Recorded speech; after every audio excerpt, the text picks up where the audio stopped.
Do not make the same mistake that I did in airsoft, part 1.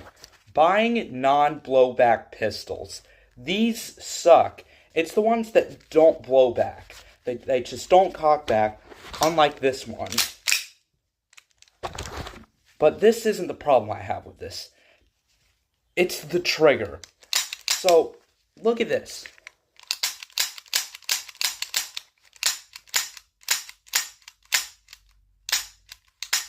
The trigger resistance gets worse and worse as I press it because my finger wears out because the trigger is so resistant.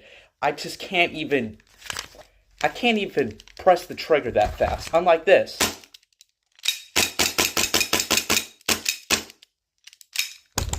See that? Towards this. Like for part 2.